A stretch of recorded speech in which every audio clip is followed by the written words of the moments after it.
Well, our plan on a page is really our driving force for school improvement. Our leadership team works together with staff, with BLTs to create those school-wide goals. And those school-wide goals are directly aligned to classroom goals, to student data binders. It all aligns perfectly up. And our plan on the page aligns to the district goals. So we have that wonderful alignment from all the way from district, all the way down to the school, to the classroom, to the student themselves. So there's a direct alignment, and it's just a great guide for us to keep us focused on that continuous improvement on achieving our goal. Our shared leadership teams consist of our building leadership teams, our PLC horizontal teams, and our vertical teams, and really our staff in general. What I've seen is teachers embracing and being empowered by the shared leadership. And it's not necessarily coming from the principal's office, but teachers are honing in on those improvement efforts that will really make a difference with their classroom instruction and sharing those out. Well, we have our leadership team, which is represented from every grade level. A member from every grade level is part of those teams. And we help drive that vision, drive the mission of the school. And from there, those teachers share their leadership or share their information with their PLCs. And it's so important, that communication from the leadership team down to the PLCs to continue to drive that improvement. Teachers have an opportunity to demonstrate a great deal of leadership, not only within our BLT but also within their PLCs. And the expectation is that the decisions we make, the collective decisions we make as a team, also get put into action within the PLCs. Continuous improvement really are the pillars of 21st century learning. We're engaging kids in their own learning, holding them accountable, empowering them to become successful, and that really generates a lot of creativity and innovation in the classroom that's being brought up by the students. And it's creating a classroom learning community where the students are invested in their learning and the teachers really just facilitating that. Traditionally in the teacher-centered classroom, the teacher is aware of what goals they have and where they're headed throughout the school year, but the students may not quite be on the same page as far as knowing where they're going with their learning. I think with the student-centered classroom, the students are more aware of what they've done and why they need to know certain parts of their learning to get to where we're going.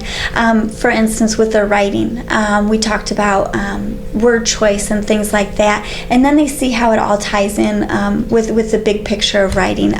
We look at some different authors and their writing, and then they really start to tie everything together in their learning. The components of continuous improvement directly align with 21st century learning and leadership. Leadership demonstrated by students and by teachers.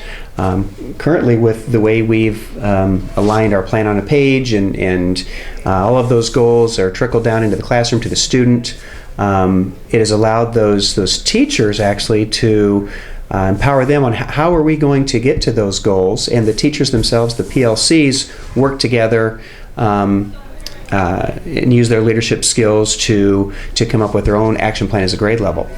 And as far as students go, students are a part of that process as well as the teachers have goals for their classrooms.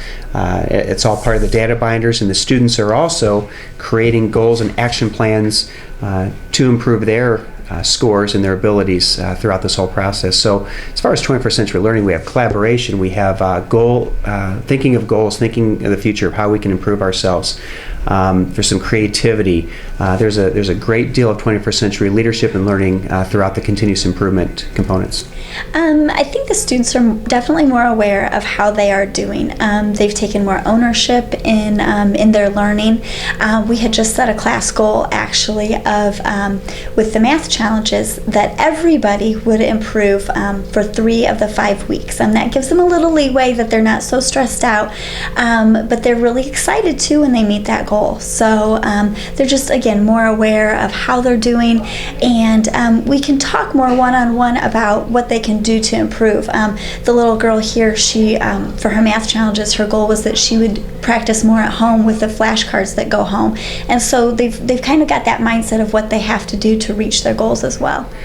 I think the continuous improvement efforts that we have made over the past few years have greatly impacted our school results. Students and teachers know what the goals are, very aware of them, they're in charge of them. Students are making plans to improve their individual efforts. Teachers are making students more aware of it through their class meetings, through their data binders. We just have a greater awareness of the abilities that our students have, and the students have a greater knowledge of their abilities and how they will go to continue to improve what they're already doing. So it has made a huge impact, more along the lines of being aware and setting a plan to get even better. I think one of the main benefits has to do with maybe some of my more struggling learners than even my average learner. They can look at their graphs and see that they're progressing. You know, they might not be the same as the student sitting next to them. They might not have their learning come quite as easily as the student next to them, but they can still see their growth. I've had some really good conversations with students as far as maybe at the beginning of the year they're reading 30 words a minute, and now this far into the year they're up to 100 words a minute, and for them that is just amazing to see, and just seeing that chart that they've had just really makes them feel good, feel special that they are learning, even if it isn't quite the same as the student next to them. Continuous improvement is really what Dunlap Grade has gravitated towards to drive our student improvements, but as well create a culture of learners that will become lifelong learners. So from the implementation of data binders and data centers to student-led conferences, I'm seeing more empowered students, more empowered teachers, and a level of engagement that I just haven't seen before.